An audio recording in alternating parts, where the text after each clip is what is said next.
Merci, et bien merci Fabienne pour ce grand voyage Saint-Jacques de Compostelle. Cette fois, on va partir sur un autre chemin. On va partir avec deux autres aventuriers qui vont nous emmener sur un très très grand chemin, puisqu'il leur a fallu 2 ans pour le parcourir. On a le plaisir de recevoir parmi nous cet après-midi Marie et Nils. Bonsoir à vous deux. Bonsoir. Bonsoir tout le monde.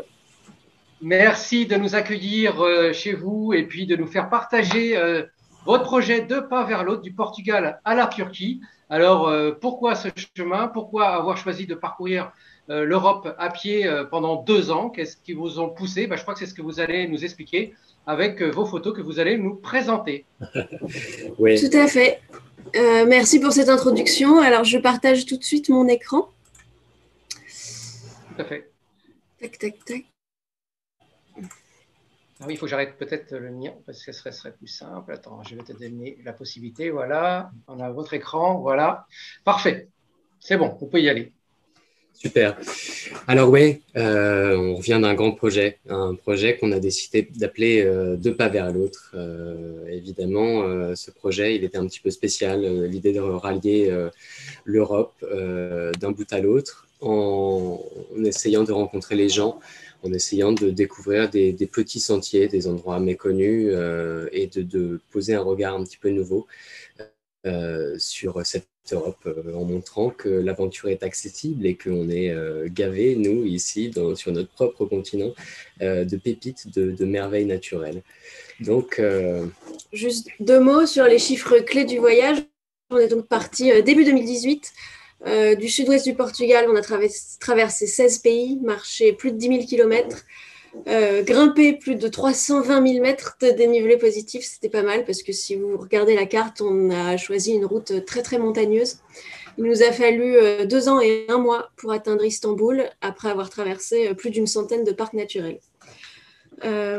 Alors pour commencer, on est parti donc du sud du Portugal en février. C'était encore une météo plutôt clémente. C'était un début facile en fait pour nous. Le Portugal n'est pas un grand pays de montagne.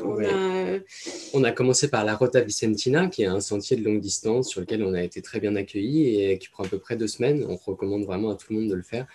Et ça a été une introduction assez douce finalement à ce voyage. Il a fallu apprendre à notre rythme, à appréhender nos rapports l'un avec l'autre, mais aussi avec les habitants, comprendre notre équipement. Bref, c'était plein de surprises. Le Portugal, ça a été magnifique, vraiment, que ce soit en termes de paysage que d'accueil, où vraiment les gens nous ont ouvert leurs portes du début à la fin, quoi. Ça représentait pour nous aussi 3 semaines de pluie, le Portugal. On est arrivé dans l'arrière-pays et assez curieusement, là où le pays avait connu assez peu de pluie les dernières années, là, on a vécu quelque chose de complètement différent. Puis, voilà, évidemment, il a fallu qu'on apprenne ce vivre léger. On avait de l'équipement avec Marie particulièrement léger pour être en mesure, tous les deux, de transporter aussi dans nos sacs à dos l'équipement en fait, qui nous permettrait de documenter ce voyage en photo, en vidéo, un drone, des ordinateurs. Même si tout était miniaturisé, évidemment, ça représentait beaucoup de compromis sur notre équipement. Sur cette slide, vous voyez une sélection des 36 invités qui nous ont rejoints pendant le voyage. Dans le lot, il y a des amis et de la famille, mais il y a aussi beaucoup de gens qu'on ne connaissait pas, des gens qui nous suivaient sur les réseaux sociaux, et on a eu envie de dépasser un petit peu cette frontière du virtuel, des relations qu'on peut avoir sur Internet, pour qu'elles deviennent réelles, en fait, et pousser ces gens à prendre contact avec nous et à nous rejoindre pour quelques jours, une semaine, parfois plus. Et voilà, l'arrivée de ces 36 personnes de 12 nationalités différentes, à chaque fois, ça a été un nouveau regard en fait sur notre voyage, le leur, et puis voilà, ça a changé le nôtre évidemment parce qu'ils nous posaient des questions, ils questionnaient en fait tout ce qu'on faisait, et pour nous c'était intéressant d'avoir un autre regard. En Espagne, on est arrivé en fait au printemps. Pour autant, on a eu la surprise de découvrir un pays particulièrement montagneux. En fait, l'Espagne, c'est un des pays à l'altitude moyenne la plus haute d'Europe. Beaucoup de hauts plateaux et finalement, jusqu'en avril, on a eu des chutes de neige. Alors cette année, elle a été un petit peu similaire. Il y a eu des chutes de neige très tard, en fait, sur tout le système central en Espagne. Et évidemment, on a eu, c'est ça, vraiment des grosses variations de température. L'Espagne, c'est un pays un petit peu comme les États-Unis en termes de distance, où la densité de population fait que parfois on peut se faire une trentaine de kilomètres en fait, sans passer par un village. Du coup, c'est des très grands espaces, des villages avec très peu de gens qui ont été aussi désertés. On a vraiment voilà, subi un petit peu l'exode rural dans ces villages où il y avait de moins en moins de gens, quoi. On a traversé en Espagne une région qui est la moins peuplée d'Europe, la moins densément peuplée d'Europe, j'entends, moins que des coins comme la Laponie, par exemple. Et c'est des informations qu'on n'avait pas du tout en tête sur l'Espagne. On ne s'attendait pas, d'une part, à trouver autant de neige et autant de montagnes, et d'autre part, à trouver des zones aussi désertes. On a donc traversé les Bardenas Reales, qui sont notre désert, notre plus grand désert d'Europe. Peu de gens ont conscience que c'est là-bas, mais aussi des endroits comme tous les pré-Pyrénées, en fait, et toutes ces, vous connaissez peut-être les canyons de Guara. Là, il s'agissait du Congost de Monterrey. C'est des endroits qui sont absolument fabuleux et desquels on garde des souvenirs impérissables. Puis on arrive évidemment en France. C'est ça, ça faisait quasiment 4 mois qu'on était sur la route et on arrive dans notre pays. On était déjà assez à l'aise dans notre voyage, dans notre rythme de marche, dans la gestion de notre matériel, de l'itinérance et très à l'aise avec les rencontres aussi. Et on ne savait pas vraiment quel accueil on allait recevoir en France, si les Français allaient être aussi accueillants que leurs voisins dans les pays précédents. On a donc essayé de traverser notre pays, pas comme des étrangers parce que c'est impossible, mais avec un regard aussi neutre que possible. Et on a découvert des endroits qu'on ne soupçonnait pas. On a rencontré un accueil formidable. Et puis c'est vrai qu'il y avait un petit charme et très sympa. C'était facile de faire passer le message qu'on voulait avec les Français, parce qu'évidemment, même si on parle d'autres langues avec Marie, parler dans notre langue maternelle, ça nous permettait vraiment d'expliquer aux gens ce qu'on faisait et pourquoi on était là et pourquoi on traversait l'Europe. Et souvent, ils trouvaient ça charmant et donc un chouette accueil, évidemment. Et puis, cette France, comme disait Marie, on a essayé de la voir comme des touristes, à traverser des endroits. C'était pas facile. Je ne sais pas si vous aviez vu la carte au début, mais on est vraiment passé par le sud de la France. Essayer de trouver des endroits sauvages dans le sud de la France, c'est pas toujours aisé. Et pourtant, il y a des lignes, il faut les chercher, il faut les trouver. On a été émerveillés par la Camargue et ses grands espaces, comme aussi par les Calanques du côté de Marseille, où on a découvert des sentiers d'une technicité rare, où on s'est mis dans des conditions pas possibles, avec de fortes chaleurs. Bref, on a vécu des choses fortes en France. L'aqueduc du Foulon, c'était un petit peu notre porte d'entrée vers les Alpes. On est à côté de Grasse et on se dirige petit à petit vers ce qui va être l'une des épreuves physiques, en fait l'épreuve physique la plus intense du voyage. Et la traversée des Alpes, c'était aussi un moment très fort de notre calendrier. Si on avait décidé de partir du Portugal en février, c'est parce qu'on savait qu'on voulait traverser les Alpes, qu'on ne pouvait traverser les Alpes qu'en été. Et donc, on arrive à l'entrée des Alpes avec un tout petit peu de retard sur ce qu'on avait imaginé. Et du coup, on se dit qu'on n'a pas le temps. Et pourtant, avec tout ce dénivelé, voilà, on faisait aussi vite qu'on pouvait. Ouais. On arrive en Italie et pendant pas mal de temps, en fait, on a un petit peu tricoté sur cette frontière. On a découvert les Alpes italiennes qui étaient fantastiques, dans lesquelles on a été émerveillés de vallée en vallée, de jour après jour. Vraiment, le paysage changeait pendant 4 mois avec des dénivelés incroyables. Cette traversée des Alpes, ça a été une vraie épreuve physique. Au début, on se disait qu'on allait redescendre plus souvent en vallée et puis en fait, il y avait tellement de tiques et on a été embêtés tellement avec les tiques cet été-là qu'on s'est dit non mais restons en haut, restons sur les crêtes, restons sur la glace, la neige. Et puis à chaque fois qu'on redescendait en vallée, il fallait remonter et ça c'était quand même, on n'avait pas envie de le faire tous les jours. Dans les Alpes, on a aussi vécu l'expérience de la haute montagne pour la première fois tous les deux. On n'était pas franchement alpinistes avant de partir, mais de voir tous ces sommets, ces hauts sommets si proches et accessibles, on a décidé de se lancer. On a fait l'ascension du Grand Paradis. d'une poignée de sommets au-delà de 4000 dans le Monte Rosa. Et voilà, ça a été encore une épreuve, mais aussi un bel accomplissement. On en entend beaucoup parler, évidemment, mais un des plus beaux endroits de notre traversée de l'Europe, c'était certainement les Dolomites, cette partie des Alpes très, très, très spécifique et très à part, qui se trouve dans le sud Tyrol, hein, cette région à l'histoire un petit peu compliquée. Et voilà, les Dolomites, c'était magnifique. On y était en novembre, on avait vraiment vécu quelque chose d'à part, puisqu'il n'y avait plus personne à part nous, en quelque sorte. Et très vite, on a pu traverser la frontière vers la Slovénie, ce dernier col qui nous emmenait vers une toute autre partie du voyage, un nouveau chapitre, un chapitre dans lequel on ne maîtriserait pas la langue cette fois-ci, dans lequel il allait falloir reprendre des nouveaux codes, celui de la traversée des Balkans.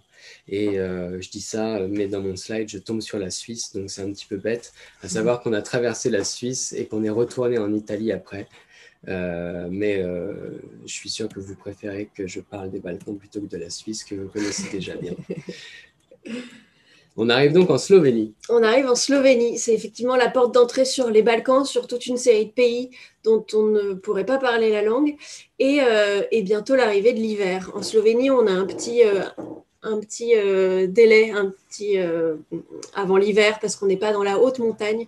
On découvre la rivière Socha au nord du pays qui est connue pour sa couleur bleu turquoise incroyable.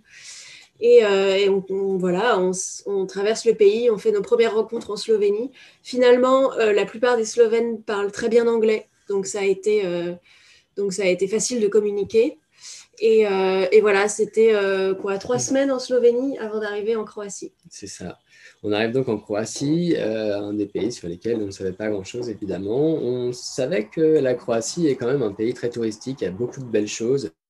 Que ce soit ces îles, comme vous en voyez la photo, ou alors Plitvice, un endroit à l'est qui est très connu pour ses lacs, ses cascades en dévers. Bref, il y a de jolies choses à voir en Croatie et on y a passé un bout de temps. On y a même passé le début de l'hiver, en fait.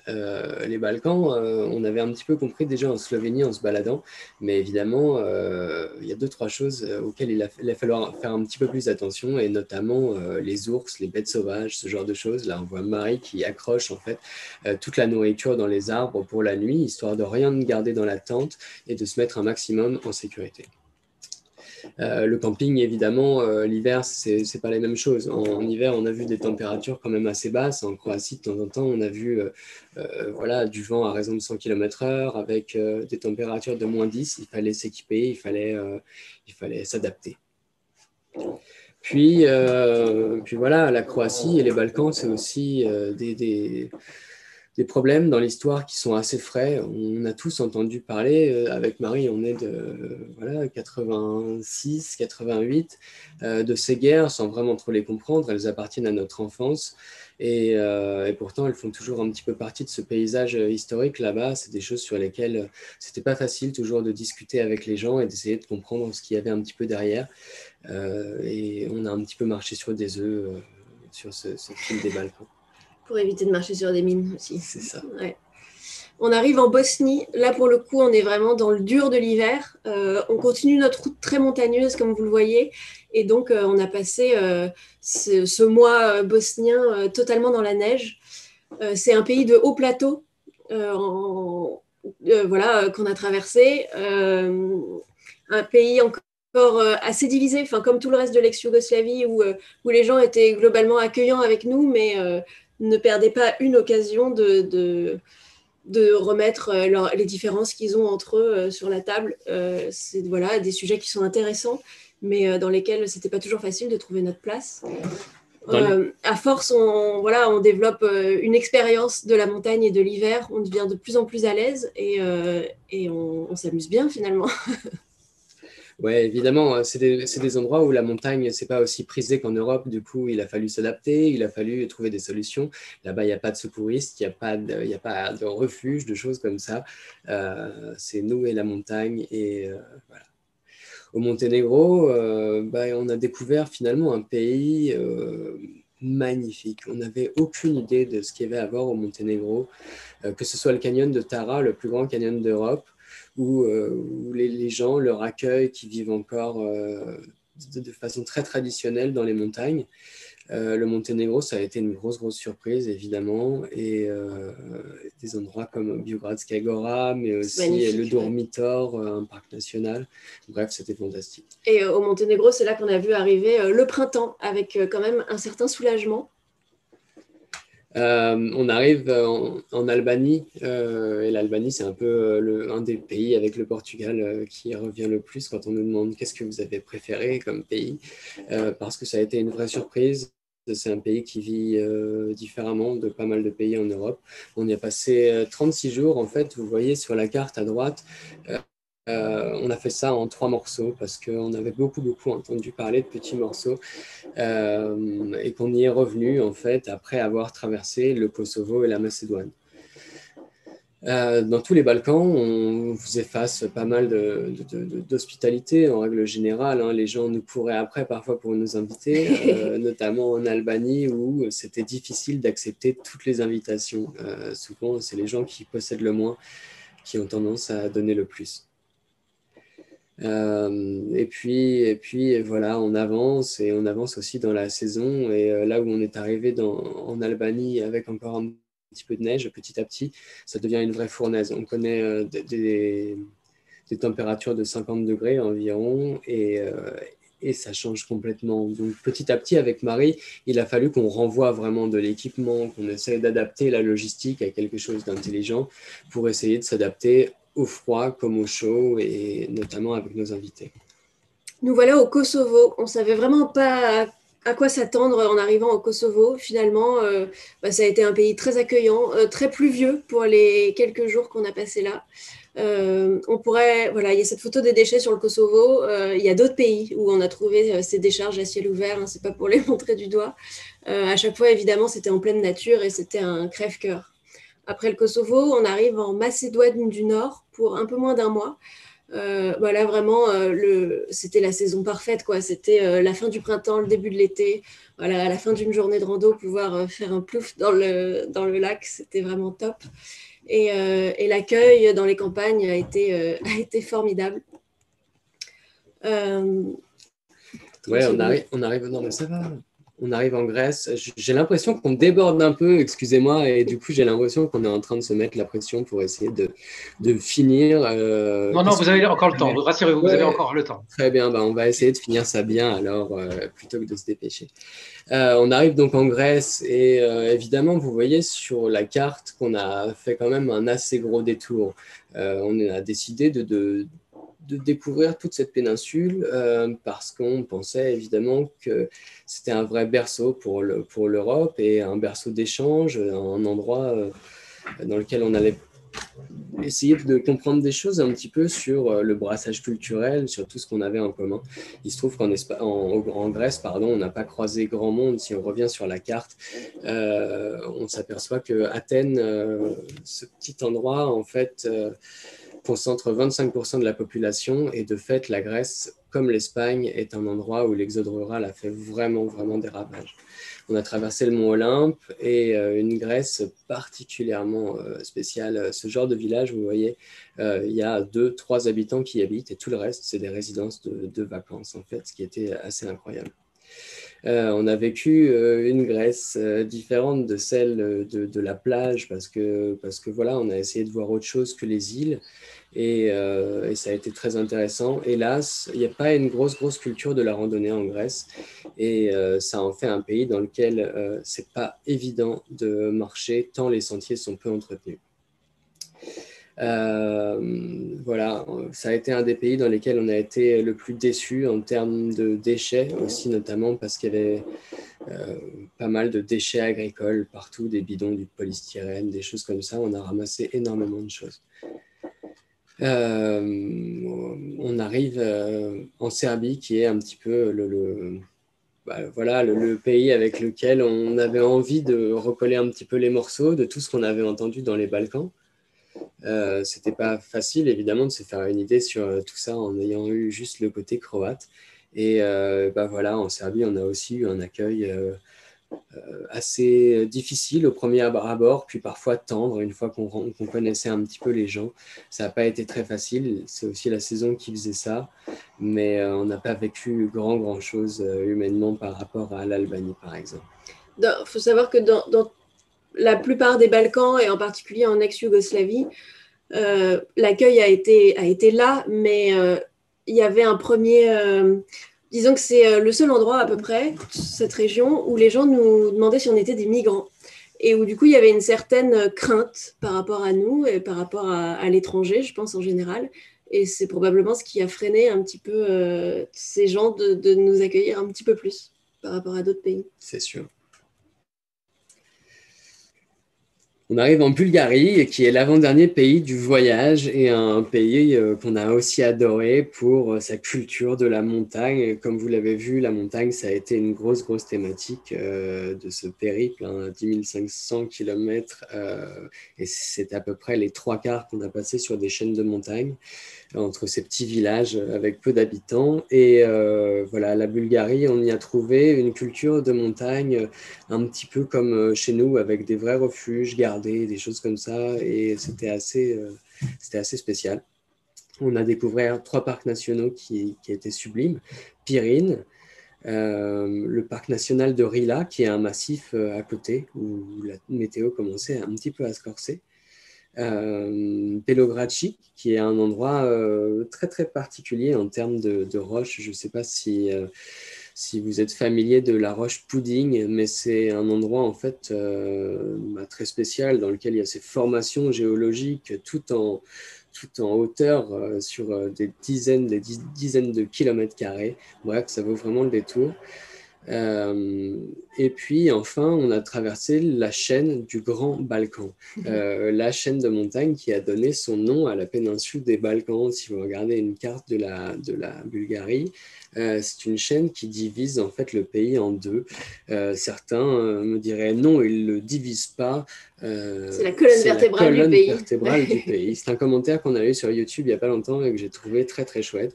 Et en Bulgarie, à ce moment-là, c'est le moment où arrive le deuxième hiver. En réalité, c'est le troisième, mais le premier était au Portugal, donc on ne le compte pas vraiment. Le deuxième hiver dans la neige et dans la montagne, qui a été, comme vous le voyez, assez costaud. Là, on était sur des nuits à moins 25, quoi, avec parfois un petit peu de vent. On est allé sur cette photo sur le sommet du mont Botev, qui est le point culminant en fait, de la chaîne de montagne. Et voilà, Neil parlait tout à l'heure des refuges et de la culture montagnarde qu'il y a en Bulgarie.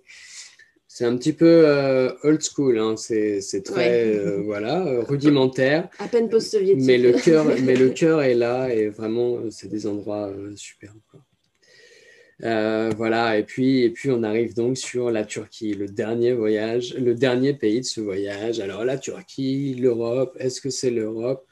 Oui, c'est l'Europe, puisque cette petite partie que vous voyez sur la carte, en fait, c'est la partie européenne de la Turquie, la trace continentale. Et de fait, la Turquie a un pied en Asie, un pied en Europe. Plein de gens le savent, évidemment. Donc voilà, mais on a encore beaucoup de commentaires qui nous disent « Mais la Turquie n'est pas dans l'Europe, comment ça ?» Bref. Et on arrive en Turquie, on pensait arriver sur la fin de l'hiver, et comme on quittait les montagnes, on ne s'attendait pas à trouver encore de la neige. On s'est fait un tout petit peu surprendre par le froid. Donc là, c'est un souvenir que ma mère gardera longtemps, d'avoir traversé ce bras de mer par moins 1 degré. Et voilà, on continue notre chemin dans cette trace, donc cette partie de la Turquie. Ouais, il faut bien voir qu'à ce moment-là, on avait déjà mis à peu près une dizaine de langues dans notre tête. On avait parlé 3 sortes de serbo-croate, du bulgare, on avait parlé l'albanais qui est complètement à part, de l'allemand, de l'italien, de l'espagnol, du portugais, du français. Et là, on arrivait sur du turc et évidemment, toutes ces langues et toutes ces cultures, au bout d'un moment, ça devenait assez difficile à intégrer, quoi. Alors là, vous voyez la main de Marie, pardon.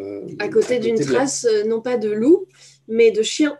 En Turquie, il y a un chien qui s'appelle le berger d'Anatolie, ou le kangal, qu'on ne trouve pas dans le reste de l'Europe parce qu'il est interdit, et qui est juste gigantesque. On dit souvent que les chiens sont le cauchemar du randonneur. Je vous confirme que le berger d'Anatolie, c'est bien le cauchemar du randonneur. Ce sont des chiens énormes, très impressionnants, qui sont là pour être des chiens de garde, donc qui peuvent être un peu menaçants. Et un petit peu comme Forrest Gump, on a fini ce voyage à plusieurs. En fait, on a fini ce voyage à 13 avec des Américains, un Turc, Un Bulgare, bref, pas mal de monde. Et ça a été très sympa finalement d'avoir cette pluralité de points de vue, d'ouverture et de gens qui nous accompagnent sur ce moment très très fort. On a atteint la ligne d'arrivée qu'on s'était fixée, nous, en tout cas tous les deux, devant Sainte-Sophie à Istanbul, il y a un peu plus d'1 an maintenant.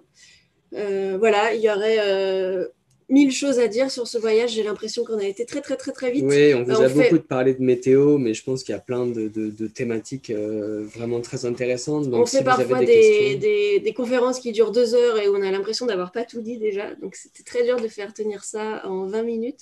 Mais on est ravis de répondre à vos questions s'il reste encore un peu de temps.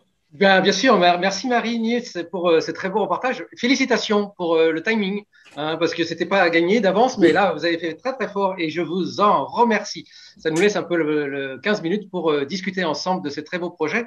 Alors, vous avez choisi de partir 2 ans du Portugal à la Turquie. Est-ce qu'il y a une raison à cela, d'avoir choisi le départ du sud de l'Europe pour aller jusqu'à Istanbul? On avait choisi de voyager en Europe parce qu'on voulait voyager près de chez nous, disons. Et les 2 points, le point de départ et le point d'arrivée, sont en fait très symboliques parce que c'est l'exact sud-ouest de l'Europe jusqu'à l'exact sud-est, les 2 extrémités en fait de l'Europe au sud. Alors, vous êtes partis tous les deux, mais en même temps, ce qui est original dans votre projet, c'est que vous avez décidé d'accueillir des randonneurs avec vous. Alors, comment se fait déjà une présélection ou une sélection, et comment se passe l'entente quand on est 2 et quand on est 13, par exemple, et comment on peut gérer parfois les petites susceptibilités des uns, la fatigue des autres? Est-ce que c'est ça qui est difficile aussi dans un tel voyage? Alors, il y a 2 choses en effet. Déjà, il y a cette idée de sélection, présélection. Et c'est sûr qu'au début, on ne l'a pas fait. On s'est dit, mais attendez, où vont les portes? Et en fait, on s'est aperçu que ça risquait de mettre en péril aussi le voyage, la bonne entente et tout ça. Il fallait être sûr que les gens comprennent le projet, qu'ils comprennent ce qu'il y a derrière. On a eu 2 premiers, enfin pas les 2 premiers invités, mais dans les premiers invités, on a eu des gens qui souhaitaient en fait juste avoir des collègues de marche. Et il y en a d'autres qui sont venus avec une vraie compréhension de ce que représentait le projet, de l'importance de la rencontre, du rythme, puisqu'il y avait un petit peu une saccade, si vous voulez, entre justement toute cette partie très dynamique sur laquelle il fallait pas trop traîner non plus, et puis de tout ce temps de rencontre, ce temps aussi pour apprécier des discussions simples comme des choses culturelles. Bref. C'était pas évident pour tout le monde, par exemple, d'accepter qu'on se fixe un objectif de la fin de la journée. Ce soir, on aimerait arriver là. Et finalement, en chemin, on rencontre quelqu'un de charmant qui nous invite à rester chez lui, mais il est que 14 heures. Qu'est-ce qu'on fait? Nous, on avait pris en fait ce pli de dire oui. De dire oui à tout ce qui se présentait de bon à nous et du coup d'accepter l'imprévu, l'inconnu et les changements de projet. Mais c'est quelque chose qui s'apprend, je pense. Oui, c'est quelque chose qu'on peut peut-être chercher aussi quand on vit ce genre d'aventure, c'est l'imprévu et l'aventure, hein, comme on dit. Moi, ce qui m'interpelle dans votre reportage, c'est que vous avez traversé l'Europe et à un moment donné, vous comparez un petit peu à des migrants, ou certains vous comparent avec des migrants. Quand on voit les migrants, justement, qui essayent de traverser l'Europe, qu'est-ce qu'on ressent? Est-ce qu'on se sent un peu similaire à eux, à leur ressenti? Puisque vous avez été un peu dans le même contexte pendant cette Non, pas année. du tout. En fait, on se sent outrageusement privilégié. Mm-hmm. On se sent en devoir de leur donner notre passeport, si vous voulez. On se sent... voilà, il faut bien comprendre qu'en traversant l'Europe, ces gens, ils prennent des risques. Parfois, ils traversent des pays dans lesquels ils font face à des à de la violence, à de la violence policière, hein, ni plus ni moins, quoi. On nous a raconté des choses vraiment horribles et on a vu des choses aussi sur des médias vraiment terribles. Des gens qui se font dépouiller, hein, qui avaient une carte de crédit, qui avaient de l'argent, qui avaient des choses, qui avaient une famille, qui avaient même étudié pour certains et qui se font prendre tout ce qu'ils ont et qui se retrouvent à devoir véritablement voler pour survivre là où ils avaient en fait des moyens, ce que je trouve absolument dingue. Ce qui est marrant, c'est que cette question nous soit posée sur cette photo. En fait, devant Hagia Sophia à Istanbul, on a croisé un groupe de Marocains ou Algériens, Marocains, Algériens, et ils sont venus nous voir. Ils disaient mais qu'est-ce qui se passe? Qu'est-ce que vous faites là? Alors on leur explique, on leur montre la carte de notre voyage et ils nous disent ah mais je la connais cette route. J'ai essayé de la faire dans l'autre sens. Et oui, et ouais, c'est assez dingue. Alors voilà ce qu'on ressent, beaucoup d'incompréhension. Je pense aussi que voilà, tout ça, ça tient pas à grand-chose, hein, si vous voulez. Ça tient souvent à la couleur de peau, c'est-à-dire qu'il y a plein de gens qui sont pas pris pour des migrants ou pas trop, et que voilà, la peur, les médias, les choses comme ça font que les gens dans les petits villages ont peur des migrants. Alors les migrants, ils finissent à Paris, à Londres, ils essayent de faire leur route en Europe, mais dans les petits villages en Croatie, les gens en ont peur, comme s'ils allaient venir et prendre leur métier. Bref, tout ça, c'est les médias qui mettent beaucoup de pression là-dessus et c'est un sujet qui nous a beaucoup touchés du début à la fin, pour être honnête. Alors, sujet qui vous a touché, mais sujet qui nous touche également, c'est maintenant toutes les problématiques qu'on peut voir de pandémie. Votre voyage, vous l'avez fait 2018-2020, juste avant cette crise, si on peut dire. Vous avez rencontré pas mal de monde. Maintenant, on sent que les liens sociaux se désagrègent un petit peu. Est-ce que ça vous fait peur, ce genre de comportement maintenant entre les humains, où d'un moment on peut être chaleureux, puis d'un moment on peut être méfiant parce que il y a les médias. Pour soi aussi, voilà. Bah oui, enfin nous on est rentré en France 2 semaines avant le confinement, donc ça a été vraiment un choc quoi. Et quand on voit que ça fait 1 an qu'on en est là et que, enfin oui, on se dit que si quelqu'un voulait entreprendre le même voyage que nous aujourd'hui, bah ce serait pas possible tout simplement parce que nous on était accueillis chez les gens et très proches des gens souvent quoi. Et donc oui, c'est inquiétant que ça puisse disparaître si vite. Je ne sais pas combien d'années il va falloir pour que quelque chose comme ça disparaisse, quoi. C'est sûr qu'il y a eu des moments où il y a eu des vraies libérations avec toutes ces histoires de variants et de ci et de ça. Est-ce qu'il y aura un jour une libération vraiment des esprits, des gens qui ont besoin de rétablir ce contact, cette affection, cette proximité? Je ne sais pas. Et en ça, c'est vrai qu'on a vécu quelque chose d'un petit peu à part. Je ne sais pas quelle mine ça aura, même dans 3, 5 ans, d'essayer de rencontrer les gens et d'être invité chez eux en Europe, parce que cette méfiance, hélas, ça leur a pris beaucoup de place, quoi. Bah oui, mais c'est allé très vite. Je ne sais pas si c'est pareil pour tout le monde, mais moi, l'autre jour, j'ai vu une vidéo d'un concert où il y avait une foule incroyable et tout le monde se prend dans les bras, etc. Et ça m'a paru complètement... je me suis dit, mais ils sont dingues de faire un truc pareil. Et c'est fou, quoi, comme c'est allé vite.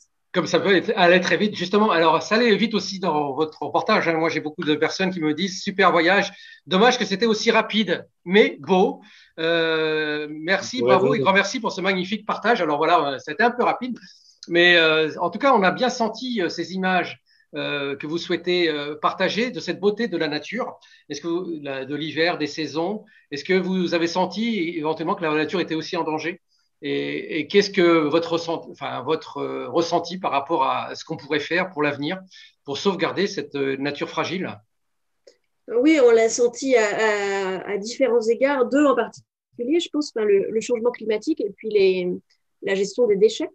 Et du côté des déchets, voilà, nous, c'était un point assez fort de notre voyage. On ramassait les déchets en fait en chemin. Mais il y a des endroits où c'était juste impossible. Et au-delà de la conscience écologique de chaque personne et de réaliser la conséquence du geste qu'on fait de jeter quelque chose dans la nature, il y a aussi, on l'a vu dans des pays, des États où la gestion des déchets, tout simplement, est inexistante. Et du coup, où il y a beaucoup de chemin à parcourir.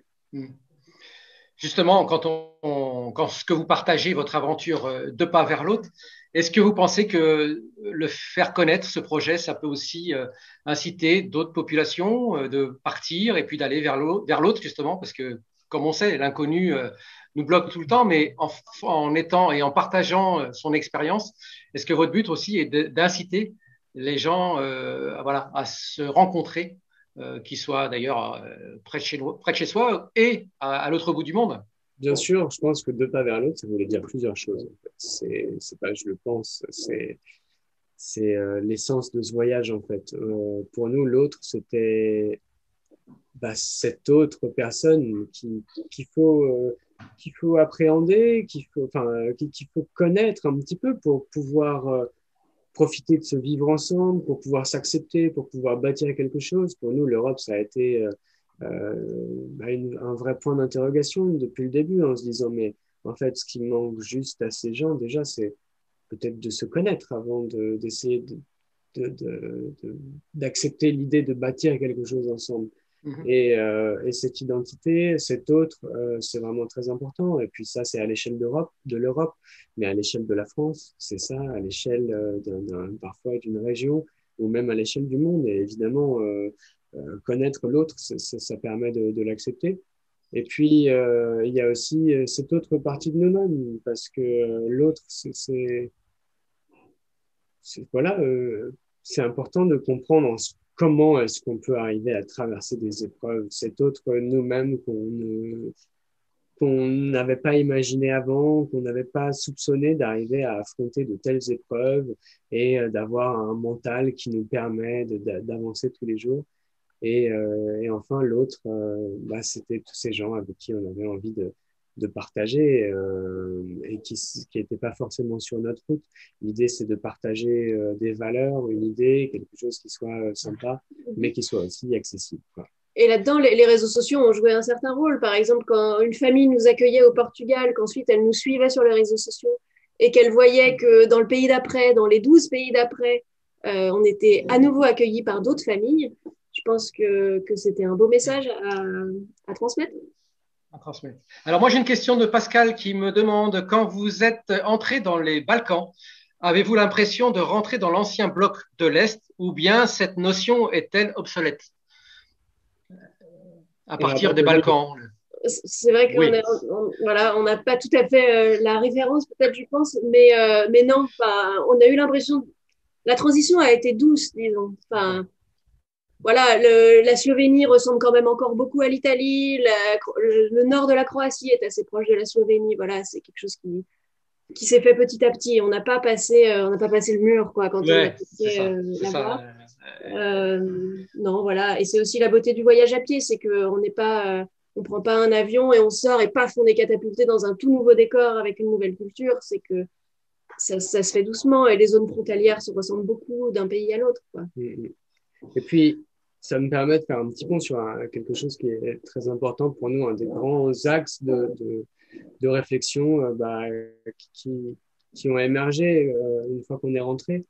C'est qu'en fait, l'exploration, elle est là où on la met. Il y a plein de gens qui se disent que la découverte, l'exploration, ce genre de choses, ça a été l'apanage d'explorateurs d'un autre temps ou de gens qui ont énormément de moyens aujourd'hui, que tout a été découvert, que tout a été exploré, qu'aujourd'hui ici on n'est pas dans les hautes sphères de l'univers ou alors sous la mer très loin, il y a plus grand chose à voir qui n'a pas été vu. Et nous, on prend vraiment le contre-pied de ça en se disant qu'en fait l'exploration elle est temporelle, elle est circonstancielle. Que chaque année, que chaque seconde, chaque moment change complètement. On a traversé une ligne qui est un petit peu notre référentiel spatial. C'est une ligne pas large, vous savez, c'est une sorte de petit couloir dans lequel on marche et qui fait en fait à peu près 1,50 m de large pour 10 500 km de long. Voilà ce qu'on a. Le reste, oui. Il y avait de l'espace autour, quoi. Oui. Et justement, comment souhaitez-vous après retranscrire, quels sont vos futurs projets pour repartager cette aventure qui s'est un peu achevée comme ça, bêtement? Est-ce que les projets que vous souhaitez développer suite à votre voyage? C'est sûr que de rentrer et d'être confiné tout de suite, ça a mis un beau frein à tous les projets qu'on avait juste après de partage et de transmission, notamment dans des festivals, des conférences, des radios, des télés. Heureusement, voilà, les moyens actuels nous permettent quand même de partager comme aujourd'hui. On a voyagé un petit peu en France cette année. Évidemment, comme beaucoup de gens, on n'a pas pu aller beaucoup plus loin. On est pour le moment sur des projets plus courts d'aventure et de voyage. Et dans la continuité de notre voyage, on continue de faire vivre les réseaux sociaux, donc Facebook, Instagram, YouTube, sous le nom Further Stories. Et on a toujours un site internet qui est www.depaverslautre.com qui est dédié à notre voyage, et on travaille sur un futur blog un petit peu plus global qui s'appellera Further Stories. Et puis, grosse nouvelle, parce qu'on ne l'a encore pas annoncé publiquement, mais on a trouvé un éditeur pour écrire un livre, récit de voyage et photos sur ce voyage. Eh bien, bonne nouvelle, en tout cas félicitations, et on espère que vous viendrez nous présenter le livre et puis peut-être une conférence un peu plus développée lors des conférences ABM et puis nos festivals qui vont reprendre, j'espère, à partir de septembre. En tout cas, vous serez toujours les bienvenus pour partager votre aventure. Et puis, on va vous remercier d'avoir accepté de ce travail de montage de très, très belles photos, de très belles images, et puis de nous avoir accordé un peu de votre temps pour partager ce beau voyage et puis nous donner aussi envie de partir, parce que je crois que c'est le rôle de notre association, mais aussi de tous ceux qui participent autour de nous, c'est de vous donner envie d'aller vers les autres. Et ça, vous l'avez très bien illustré parfaitement lors de votre montage que vous nous avez présenté ici cette fin d'après-midi. Merci à vous deux. Merci beaucoup. C'était un plaisir. Voilà, nous, plaisir partagé. On vous souhaite une belle soirée, et quant à nous, on va se retrouver tout de suite. On va accueillir un autre couple, Johan et Fanny, qui eux sont partis en tour du monde, puisqu'ils vont nous présenter leur tour du monde très rapidement également. C'est le concept du Sperry Traveler Festival. Présenter son voyage en 20 à 30 minutes, c'est également un grand défi, mais en tout cas, c'est ce que se plaisent à faire nos intervenants, et on leur remercie.